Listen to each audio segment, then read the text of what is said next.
Sharda knitting में आप सभी का स्वागत है। नमस्कार। आइए आज हम एक ये सुंदर सी मनोरम कैप कैसे बनाएं ये देखेंगे। ये बहुत ही आरामदायक बच्चों के लिए या बहुत बड़े बुज़ुर्गों के लिए बहुत ही अच्छी है, क्योंकि इसमें ये पूरा कंधा ढक जाता है और ये पीछे की तरफ चारों तरफ ये हमारा सर्कल है। तो ये हमने कैसे बनाई है देखते हैं। देखिए 3 फंदे डाले हैं हमने और उसके बाद हम ये उल्टे उल्टे में हम इसको पूरा बुनने वाले हैं। पहली सलाई हम 3 फंदों को उल्टा बुन लेते हैं, थोड़ा डिज़ाइन शुरू हो जाएगा। अब इसको हम आगे से हम उल्टा, पहला फंदा हमने उल्टा बुना और उसके बाद हमने एक फंदा बढ़ाया, यहाँ ये मैंने ये बढ़ा दिया फंदा, और अगले ये बीच वाला जो फंदा है इसको हम सीधा बुन रहे हैं और इसके दूसरी तरफ भी हम एक फंदा बढ़ा रहे हैं और इस फंदे को उल्टा बुनेंगे। जो उल्टी सलाई है वो पूरी हम उल्टी ही बुनेंगे। जिन बहनों को अगर बुनाई सीखनी है तो वो हमारा 7 नंबर का वीडियो है, बुनाई के फंदे कैसे डालें, वो देख सकते हैं। और 10 नंबर का वीडियो है कि सीधा उल्टा कैसे बुने, वो देख सकते हैं। क्रोशिया के लिए भी 8 नंबर का वीडियो है, वो देख सकते हैं। ये फिर हम सीधी सलाई की तरफ आ गए और यहाँ हम आकर एक ये सेफ्टी पिन लगा लेंगे, जिससे हमको ये पहचान पड़ जाएगी कि इधर से हमको बढ़ाना है। जब हम इस साइड में आएंगे तब हमें बढ़ाना है। तो ये हमने उल्टे बुने। अब हमको 2 फंदे उल्टे बुनने हैं और 2 फंदों के बाद अब हम ये एक फंदा बढ़ाएंगे। बीच वाला जो फंदा है इसको हम सीधा बुनेंगे और उस सीधे फंदे के दूसरी तरफ भी एक फंदा बढ़ाकर ये हम बाद में 2 फंदे और उल्टे बुन लेंगे। उल्टी सलाई हमारी पूरी उल्टी है। तो इस तरह से बढ़ाते हुए हम जाएंगे। और अगर समझें तो सबसे छोटा कैप हम बनाएं अगर बच्चों के लिए, तो जब हमारे ये फंदे 61 हो जाएंगे तब तक हमको ऐसे बुनना है। और उसके बाद अगर हम बड़ों के लिए बना रहे हैं तो उसी अनुपात में फंदे हम बढ़ा सकते हैं। 80 फंदों में बड़े फुल साइज़ की बन जाएगी। तो ये हमने 3 फंदे उल्टे बुने और ये सेंटर का फंदा आ गया। फिर हमने एक बढ़ाया, यहाँ इसको हमने सीधा बुना, फिर हमने एक फंदा बढ़ाया और फिर बाकी फंदों को उल्टा बुना। इस तरह से सारी सीधी सलाइयों में इसी तरह से बढ़ाते हुए बुनेंगे और उल्टी सलाई को हमको साधारण उल्टा बुनना है। जब ये हम फंदा बढ़ाएंगे तब हमको ये थोड़ा ख्याल रखना है कि ये लूज़ ना हो। ये जब हमने इसको बनाया है तो हम इसको थोड़ा टाइट कर दें, जिससे कि वहाँ पर गैप ना रहे और एकदम सफाई से वो बढ़ जाएगा। बहुत ही आसान ये टोपी है और पहनने में बहुत ही आरामदायक है। बच्चों के लिए बेहद आरामदायक है, क्योंकि इसमें ना तो बहुत ज़्यादा टाइट है और ये सिर में फंस जाती है, तो बच्चे इसको जल्दी से उतार भी नहीं पाते हैं। तो मैं आपको दिखाती हूँ कि किस तरह से ये हम बना रहे हैं। और ये बनाते बनाते जब हमारे ये 60 फंदे हो गए, अगर आप छोटी वाली बना रहे हैं या जो भी आपकी ज़रूरत है उतने फंदे हो जाते हैं, उसके बाद हम इनको घटाना शुरू करते हैं। तो इसकी शेप इस तरह से आ जाती है। तो मैं अब आपको ये घटाने का तरीका बताती हूँ। जैसे हम सीधी सलाई में घटाएंगे और उल्टी सलाई में हम सारे फंदों को उल्टा ही बुनेंगे। तो ये जैसे कि हम सीधा सलाई बुन रहे हैं, ये हम आएंगे सेंटर में और जो हमारा ये बीच का एक फंदा हमको दिखाई दे रहा है, इसके पास के जो ये 2 फंदे हैं इनको हम 2 का जोड़ा बुनना है। बेहद ही आसान। और सेंटर वाला जो हमारा बीच का ये फंदा है इसको हम सीधा बुन लेंगे और अगले 2 फंदों को भी हम उल्टा 2 का जोड़ा बुन देंगे। बाकी सारी सलाई हमको उल्टी बुननी है और जो हमारी पीछे वाली उल्टी वाली सलाई है वो हमको पूरी उल्टी बुननी है। तो इस तरह से जब हम बुनते हैं तो जो मैंने अभी आपको प्यारी सी एक शेप दिखाई, वो शेप आ जाती है। ये हमने पूरी सलाई उल्टी बुनी। एक बार फिर से देख लेते हैं कि ये हमने कैसे घटाए हैं। सीधी सलाई में हम फिर से आ गए हैं और ये हम सेंटर में आए हैं। सेंटर की इस वाली फंदे को छोड़ के उसके पास के 2 फंदों को हम 2 उल्टे का जोड़ा बुन रहे हैं। बीच के फंदे को सीधा बुना और अगले 2 फंदों को हमने फिर से 2 उल्टे का जोड़ा बुन दिया। इसी तरह से ये हम घटाते हुए फंदे, जब हमारे 3 फंदे रह जाएंगे, इसी तरह से हमको इनको घटाना है।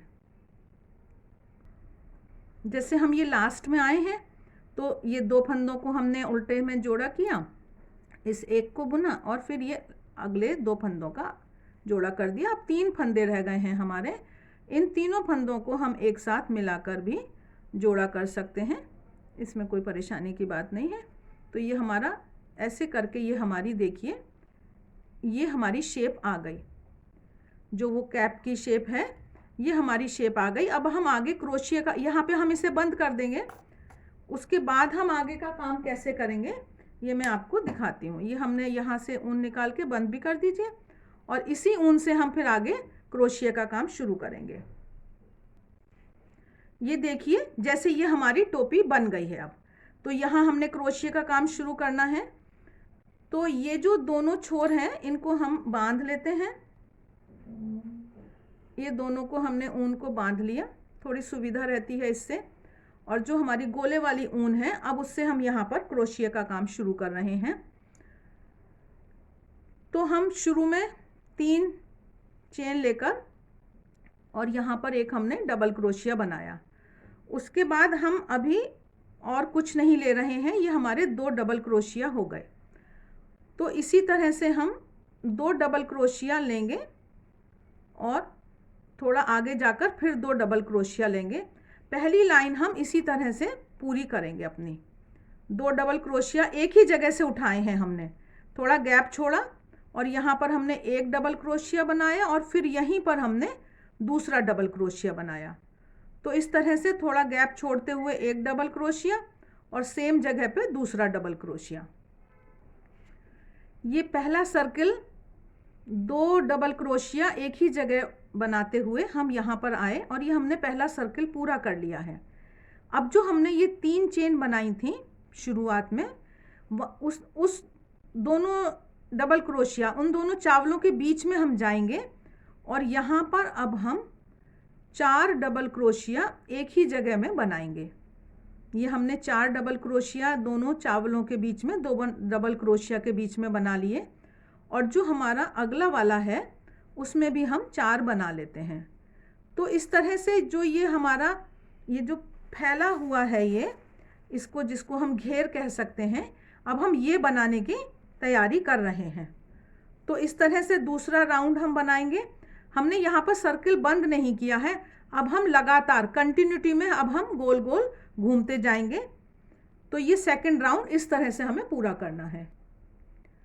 सेकंड राउंड जैसे हमारा ये पूरा हुआ तो अब हमने यहाँ पर ये निशान लगा लिया है, हम यहाँ सर्कल बंद नहीं करेंगे और हम आगे बढ़ेंगे।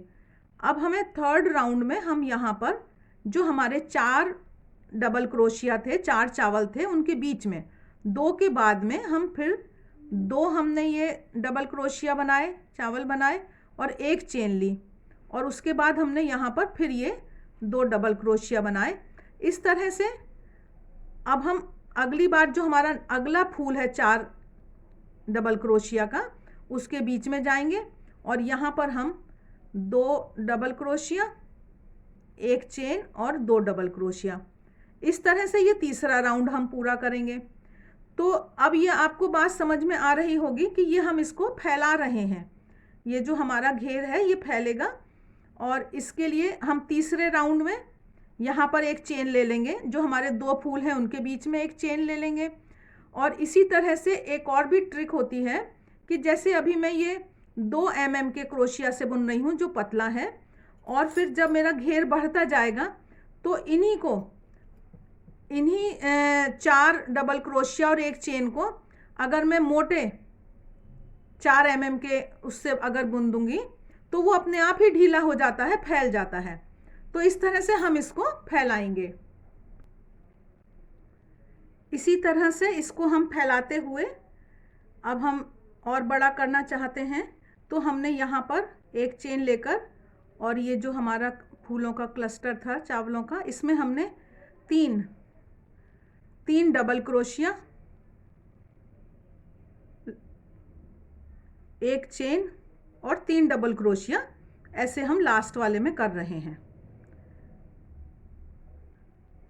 ये आपकी इच्छा है, आप कितना इसको बड़ा करना चाहते हैं। जैसे बच्चे के लिए ये 3 इंच के करीब, ये 4 इंच के करीब हमने बढ़ाया है, इतना काफ़ी है। बाकी आपकी जैसी ज़रूरत है उस हिसाब से आप इसको फैला सकते हैं। तो देखिए इतनी सुंदर सी ये कैप है। दिसंबर के महीने में तो रेड एंड वाइट देखते ही एकदम क्रिसमस की याद आ जाती है। तो ये हमारी मनोरम कैप क्रिसमस कैप बन जाती है। एक और मैं आपको बात दिखाना चाहती हूँ कि अगर जैसे हम ये बना रहे होते हैं, तो अगर बिल्कुल लास्ट वाली लाइन में आप चाहें तो वहाँ पर एक छोटा सा पीको जैसा भी बना सकते हैं। तो उसके लिए हमने ये 3 डबल क्रोशिया बनाए, फिर 3 चेन ली, और यहाँ पर हम ये 2 जो होते हैं ऊन के लाइन आ रही हैं, उसमें से हम निकालेंगे और इसको सिंगल क्रोशिया करते हुए बंद करेंगे। और फिर इसी जगह में दोबारा हम 3 या 4, जैसी भी हमारी ज़रूरत है डिज़ाइन के हिसाब से। तो ये हमारा एक सुंदर सा ये पीको बन जाता है। इसके बाद हम इसमें ये डोरी डाल देंगे और ये एकदम आरामदायक मनोरम कैप बनकर हमारी तैयार हो जाती है। आशा है आपको ये वीडियो अच्छा लगा होगा। चैनल को कृपया सब्सक्राइब करें, अपने मित्रों के साथ शेयर करें। वीडियो अंत तक देखने के लिए धन्यवाद।